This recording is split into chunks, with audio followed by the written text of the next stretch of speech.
Bonjour, et nous voilà rendus dans notre réflexion, prière sur le texte que l'on nomme la fête du Christ roi de l'univers. Le Christ n'est pas un roi à la manière des grands de ce monde qui font peser leur poids sur nous. Il est un roi serviteur, doux et humble de cœur. J'ai retranscrit le texte de Luc, chapitre 23, versets 35 à 43 en bas de la page. Le texte nous montre un roi couronné d'épines, bafoué, mis à mort sur une croix. Tous les évangiles nous disent que par toute sa vie et jusque dans sa mort, il témoigna du amour. C'est sa manière d'être roi. Un jour, il a dit, « Quand j'aurai été élevé de terre, j'attirerai à moi tous les hommes et les femmes. » Luc nous donne la vraie couleur de la royauté du Christ. Une inscription a été placée sur sa tête en haut de la croix. « Celui-ci est le roi des Juifs. » C'était un titre épouvantable vis-à-vis Jésus. C'était également très choquant pour les Juifs que Pilate accepte cela. Un peuple dont le roi est crucifié comme un bandit n'a pas à être fier. Les Juifs auraient préféré que Pilate écrive « Cet homme a dit « Je suis le roi des Juifs ». La nuance est très importante. On comprend que c'est par le sacrifice de Jésus que la royauté est manifestée. Ce qui est très important de toujours se rappeler pour un chrétien que la croix est le trône où Jésus est librement monté pour dire son amour, non seulement aux Juifs, mais au monde entier. Car il n'y a pas de plus grand amour que de donner sa vie pour ceux qu'on aime. Qu'est-ce que l'homme et la femme répondent? Que fait-on de cette royauté du Christ? Il faut remarquer que dans l'évangile de Luc, on lit ceci. « Si tu es le Messie, elle vient des chefs religieux, des soldats, et enfin, un des condamnés à mort, celui qui était crucifié à côté de Jésus. Chacun voudrait que Jésus fasse quelque chose d'extraordinaire pour le sortir de sa situation de misère.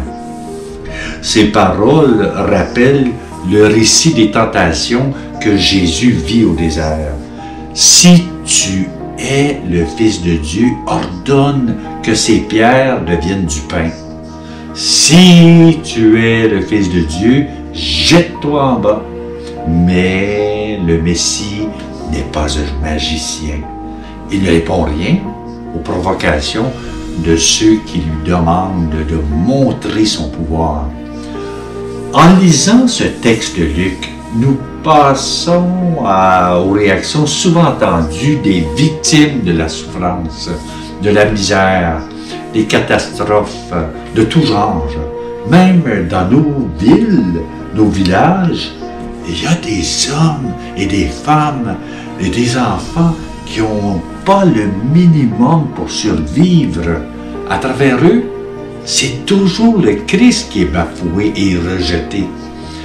Ce n'est pas des farces de prendre le temps et de comprendre ce qui se passe dans le monde.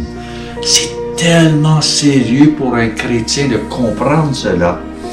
La tentation est grande de dire « Si tu es le Fils de Dieu, fais quelque chose. » Quelquefois, nous entendons « S'il y avait un bon Dieu, il n'y aurait pas tout ce mal et toutes ces souffrances dans le monde. » C'est vrai que devant tant de malheurs, certains se révoltent contre Dieu et finissent par quitter l'Église, la foi, l'espérance chrétienne. Dieu n'est pas un magicien qui va tout résoudre nos erreurs par un coup de baguette magique. Il nous a donné le monde avec tout ce que cela contient pour que nous puissions vivre heureux. Mais quand les produits de la terre, de la ferme, sont achetés à un prix incroyable et revendus au prix exorbitant au central, c'est un peu plus de misère dans notre monde. Et c'est l'homme qui en est le premier responsable et coupable, pas Dieu. Avant d'accuser Dieu, il serait bon que chacun prenne conscience de ses responsabilités. C'est épouvantable comment on est devenu un peuple qui ne réfléchit plus. N'oublions pas qu'à travers les exclus de notre société, le Christ qui continue d'être bafoué et rejeté. Voilà pourquoi un chrétien devrait chercher à rencontrer Dieu. C'est vers les bafoués qu'il faut aller. À travers eux, c'est le rendez-vous le plus important de notre vie qui nous attend. C'est un rendez-vous, mais on est libre d'y aller ou non. Oui, avant Noël, on réfléchit à la raison de la croix. On se tourne vers la croix et nous supplions le Seigneur que peut-être en lui disant « Souviens-toi de nous, notre royaume. Souviens-toi des blessés de la vie, des victimes.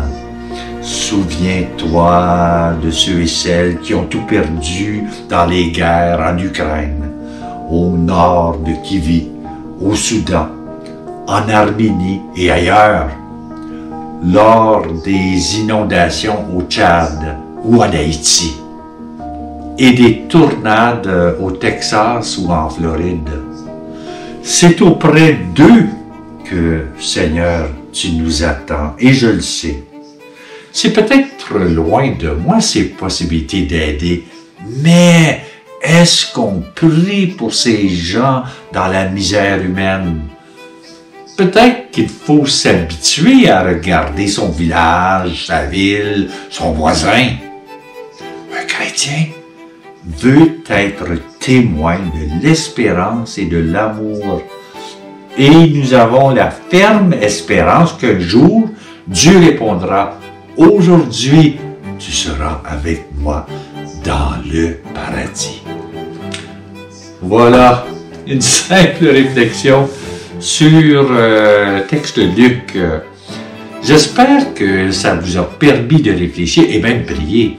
Souvent, j'ai dit à Dieu, « Seigneur, bénis ceux qui écoutent ces clips vidéo.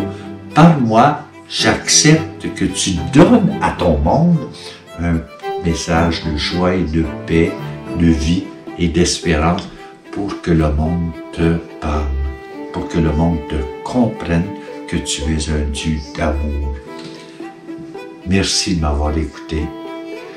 Et oui, je te souhaite une belle journée. Voilà.